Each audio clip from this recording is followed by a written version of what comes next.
Welcome, everybody. It's time once again for another episode of Sales Pipeline Radio with Matt Hines. Hey, Matt.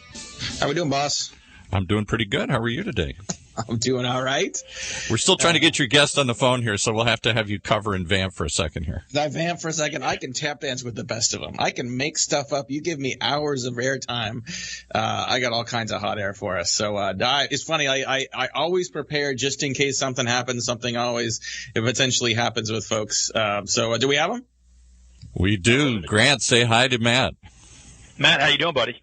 Good, man. Grant Cardone, thank you so much for joining us in the nick of time. We're going to get right started. Thanks very much, everyone, for joining us on Sales Pipeline Radio. We are here every week live at 11:30 Pacific, 2:30 Eastern. Some of the best and brightest minds in sales and marketing helping you be better at your job. We are super excited today to have Grant Cardone, the Grant Cardone, joining us today, who needs no introduction. But Grant, maybe the first question I really had for you was really to have you kind of explain your story. You know, you started in auto sales and, now, years later, books, an entire empire of sales training. It's really quite impressive. But maybe give people a sense for, first of all, where you started. Well, I mean, I started like everybody else. I was a kid. I was 15, 16, 17 years old. Didn't want to do hard labor jobs. I grew up in a refinery town and didn't just want to do the $15 an hour job but didn't know what the alternative was. So I went, paid attention to school. Then I went to college, got out of college, and realized I still didn't know how to do jobs that actually paid money. So I started reading books and found out, hey, the people that were making money on this planet had upside. Those people tend to be, call them whatever you want, but they all end up connected to sales, and they end up connected to revenue, to the revenue line. They weren't just working in a company. They were contributing to the top line of the company. And so I'm like, look, if I'm ever going to make money, ever going to have freedom, if I'm ever going to get out of the middle class, have some choices, I have to connect to the revenue line, which is just another fancy word for sales. And started learning everything I could about sales, made a commitment to being great at sales, even though I hated it, literally hated. A lot of people don't know this about me, but I was very uncomfortable meeting people, uncomfortable negotiating, going through the whole sales process, keeping a funnel, prospecting, all the things that are required, follow up, and just decided, hey, the fact that I don't like this doesn't mean that I don't need to get good at it. And I made a commitment to it and got great. Auto sales was like my fifth sales job. I sold clothes and furniture and pretty much a failure at all of them. And then when I made a commitment, I put my head down and started learning how to play the game. So I think it'd be interesting for a lot of people that have seen what you've now done with your career in sales to hear that, first of all, you hated sales, and second of all, that you were a failure at sales. But I think if you look at the role of sales, and if you've ever done sales, you know that it is not always a string of successes, that it takes a lot of hard work. We're going to talk a little bit about hustle and 10X rule and everything in a bit. But what did you learn in that process from someone who hated sales to have become one of the world's preeminent sales trainers, and someone who failed at sales but kept at it until you saw the success you wanted? I just remember my dad died when I was 10 years old, and he always told my mom, I'd hear him tell my mom, hey, if something happens to me, tell the boys, we were the youngest, if they can learn how to sell, they can go anywhere. I didn't understand what that meant until maybe when I was 30 years old. I started my first company, and I was going out to pitch my company to other companies. I was basically, it's a business-to-business sale. And I had to make a cold call. Nobody knew me. I'd never written a book. I'm 30 years old. I look like I was 20. It's hard. Nobody likes that. Okay. I'm today, 30 years. I'm not, without a doubt, I am, without bragging, I'm not the preeminent. I am, even my contemporaries say, Grant Cardone owns sales. This is my world at this moment. With all the changes in technology and sales and how it's changing and affecting people's purchase decisions. And I understand this space, but what really helped me was what my dad said. And number two, being willing to get great at something I didn't like. I hear a lot of people talk about do what you love and everything else is going to follow. But somebody's got to sell it. Somebody's going to have to sell the idea. So whether it's a shift from retail stores to Amazon, or whether it's from a horse to a car, or from taxis to Uber, or whatever the next technological shift is, somebody's got to sell that concept. I raised $107 million for charities in the last 18 months. There's no product. It's an intangible. Mm-hmm. I'm probably top 4 or 5 people in the world that raise that much money. How do you do it? You have to understand a sales cycle. You have to understand how to create a lead, how to create urgency, how to handle objections, how to qualify a lead so you're not spending time with people that are unqualified, how to close a deal, how to lock a deal down, how to make sure that deal is closed, how to make a second sale, how to follow it up, and then how do I duplicate that process over and over. We're just talking about business. Mm-hmm. Unfortunately, most people think sales is just a dirty word, but it's the top line. Like, if you could just wrap your head around this one concept, sales is the top line of every financial statement on planet Earth, regardless of what language it's in. Talking today with Grant Cardone on Sales Pipeline Radio. You can learn more about Grant and his business. You get a lot of great feedback, a lot of great tools. GrantCardone.com as well as CardoneUniversity.com. I like that you're kind of getting into a little bit of sort of how you approach sales. And I wanted to ask you sort of, how would you summarize your sales approach? I mean, there's a lot of great books that you've written. We're going to get into the 10X rule a little bit. You definitely promote a more, what some people have called more aggressive, a more proactive sales approach, but clearly it's worked. How would you sort of characterize the sales approach that worked for you, and it is really espoused throughout your sort of training enterprise? Yeah, it's a great question. Number one, it doesn't have any manipulation in it. It is not the old spend more time with them, the better off you are. It's not even true. That's completely not true. So I grew up in the age of Brian Tracy, Tom Hopkins, and the older guys. Someday people will call me the older guy, but it was the longer you spend with a client, the better off you are. And that's not true today. First of all, it's not even good for a salesperson. The longer you spend with a client, the less chance you have of spending more time with more clients. Time is money. Yeah. So the longer you spend with somebody, the reality is today, time is the new currency. It's not just money. It's how fast can you service someone. So with the advent of the internet and the prevalence of information and data, I should be spending less time with a client to close. So I don't want to spend time unnecessarily with a client any more than a client wants to spend unnecessary time with me. So I would describe my sales process very, very transparent, very authentic, no tricks. Anyone can use it. Okay, there's no manipulation at all, and it's shorter. It's much more compact, which leads people to think I'm more aggressive, but I'm not more aggressive. I'm just more transparent. Mm-hmm. I don't put account representative on my business card. It says salesperson. Well, and what's interesting is you hear a lot of people espousing sort of sales strategy today, and I think there's one phrase that I hear sort of more frequently recently. It's selling is helping, that you need to be a counselor to your prospects, that you need to be an advisor.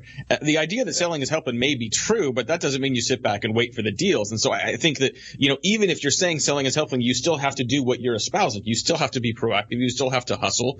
You still have to provide value. I mean, everything you're explaining is not dissonant with sort of selling is helping, is it? Yeah. Well, of course you got to help. You got to solve a problem. But I know a lot of helpers out there that can't sell. Right. And I know a lot of salesmen that can't close. And I know a lot of closers that can't follow up. Most people just don't have the whole package. So you can help as many people as you want. It still might not be money. I know a lot of people that try to help out with charities, but they can't close a qualified prospect on giving money to the charity, or when they do, the guy only gives $10,000 when he could have given $100. Mm-hmm. So now what we're talking about is, do you have the financial motivation to mix with the sales skills?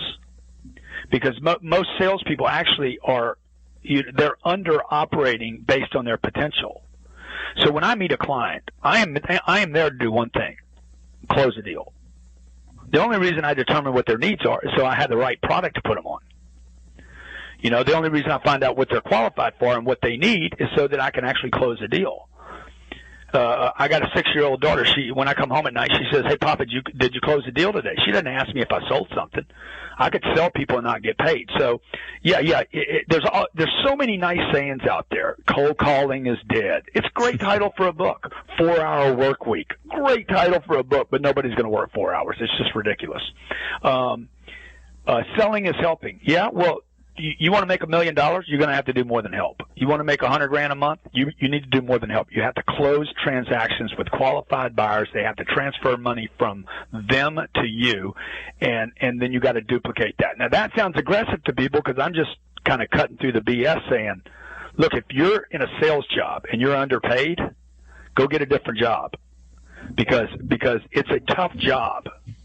It's a tough job. You should be paid a lot of money, like a boxer or a UFC guy or a rapper. It's a tough road. It's tough out there on the road, right? All the rejection, all the turn down. You should get paid a lot of money for that. That means you need to get great, connect with the money, get transparent. I mean, again, speed is currency. You need a lot of clients in the pipeline. You need margin and you need volume. Talking with Grant Cardone today on Sales Pipeline Radio. We're going to be back in just a couple minutes we're going to talk about some of his books, talk about the 10X rule, talk about the importance of process and hustle. Got a lot more. Really excited to have Grant Cardone with us today. We'll be right back. Pay some bills. Sales Pipeline Radio. Struggling to align your sales and marketing teams? Maybe you're attempting to implement an ABM strategy in your organization, or your content is underperforming. Whatever the challenge, Heinz Marketing has some great on-demand workshops to help. All of them are fully online and on-demand, so you can access the content whenever you want. You will also receive an interactive workbook, the presentation slides, and templates, all for $195. Visit www.heinzmarketing.com/workshops. That's HEINZ marketing.com and get started now. In a world where the speed of innovation and change in B2B marketing has never been greater, the only thing bigger is the need for clarity, for a blueprint, for a guide to what's really working and how to apply it specifically to increase sales pipeline growth, velocity, and conversion. That's what you'll find in the Modern Marketer's Field Guide. Download it free at heinzmarketing.com. All right, back to Matt and his guest. Thanks very much, Paul. Thanks again very much, everyone, for listening to us. If you're listening live, I appreciate you joining. If you're listening to us on the podcast, thank you for subscribing. You can find Sales Pipeline Radio and every future episode straight to your smartphone, straight to your computer at Google Play and the iTunes Store. Every episode, including today's episode with Grant Cardone, all of our past episodes, all our future episodes, you'll find on salesPipelineRadio.com. And back with our guest today, Grant Cardone. And Grant, I really appreciate your candor and transparency around what it actually takes to do sales, right? I think a lot of people that talk about whether it's selling is helping or want to talk about sort of providing value to your customer and making sort of a mutually beneficial transaction. Well, of course, that's what you want. And you're not going to be successful in sales long term if you don't do that.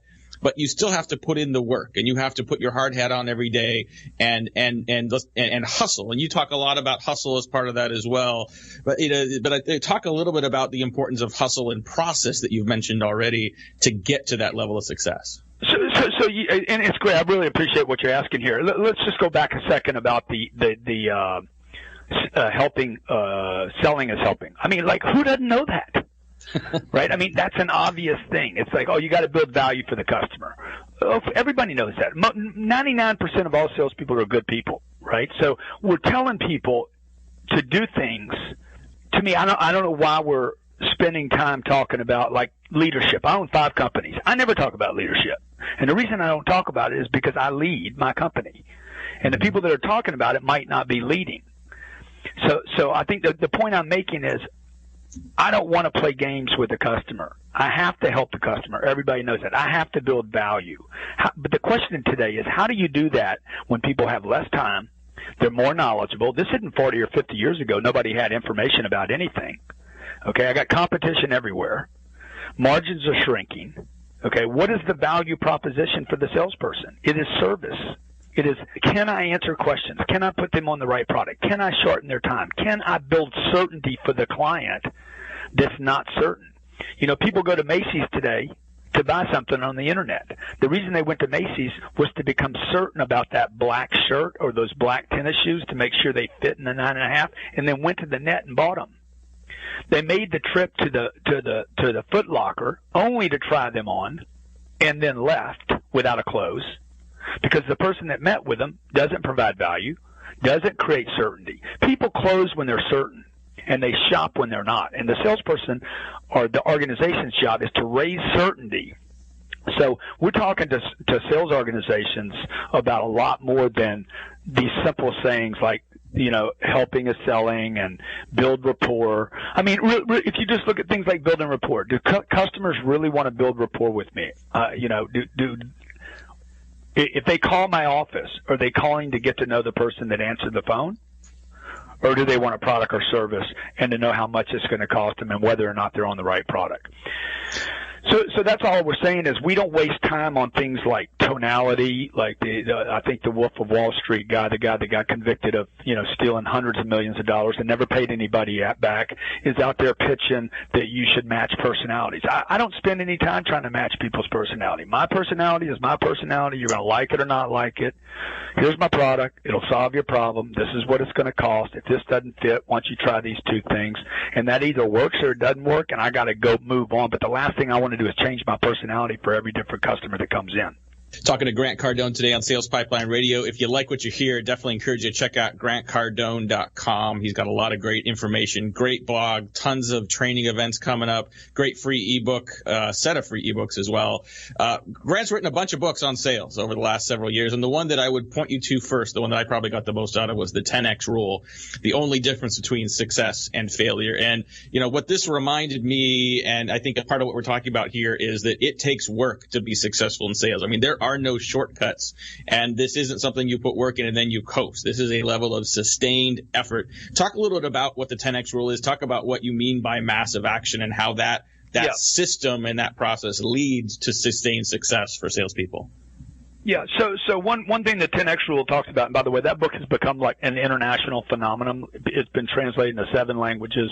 People all over the world read the 10X rule and or listened to the audio program, which is available at Amazon or Audible or wherever you get your audio programs.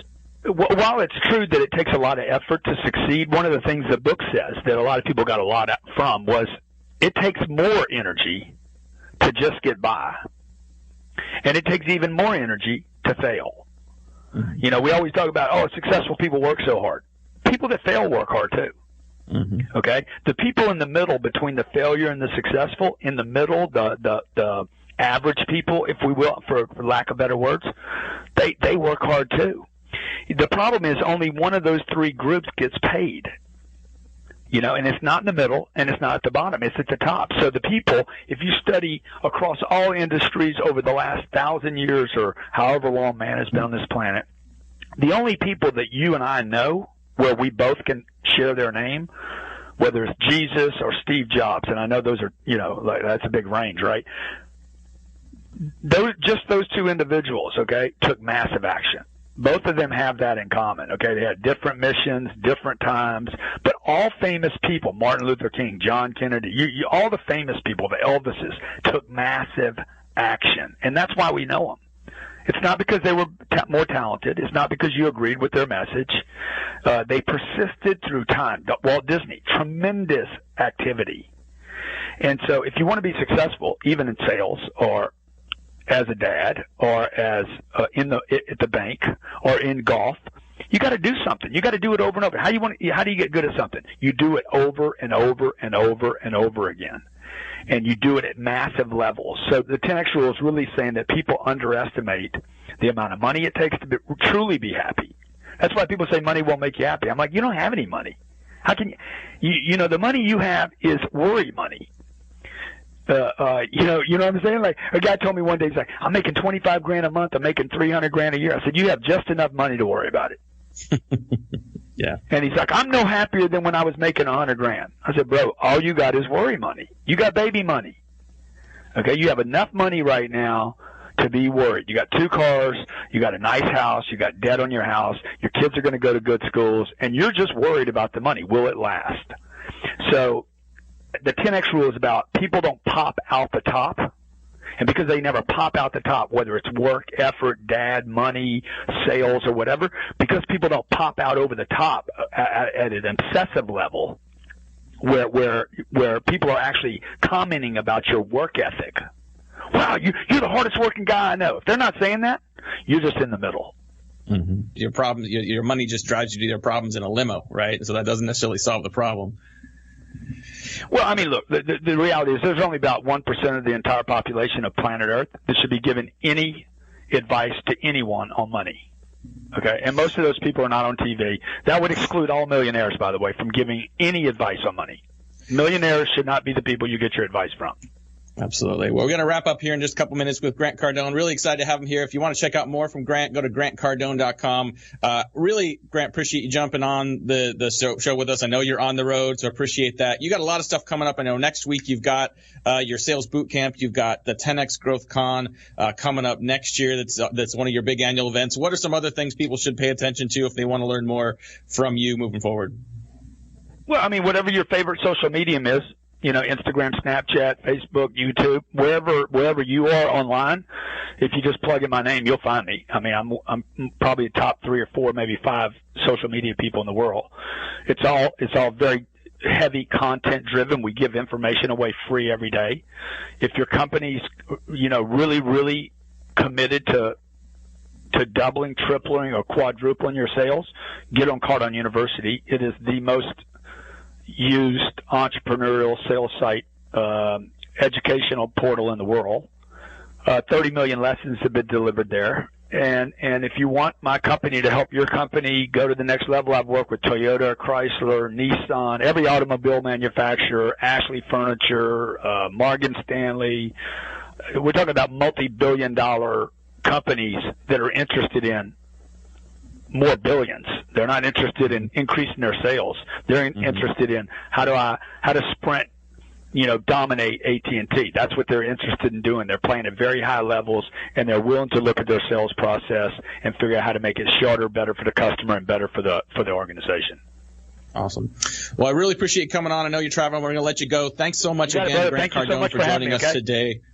Thank you. If you'd want to hear more from Grant, if you want to hear a replay of this conversation today, share this with other people in your organization. You can check that out in a couple of days at salespipelineradio.com. You can check it out on our podcast as well at Google Play and the iTunes Store. Make sure you join us next week. We're going to be here every week throughout the summer and into the fall. Sales Pipeline Radio, 11:30 Pacific, 2:30 Eastern. For my producer, Paul, thanks very much for joining us. We'll see you next week on Sales Pipeline Radio.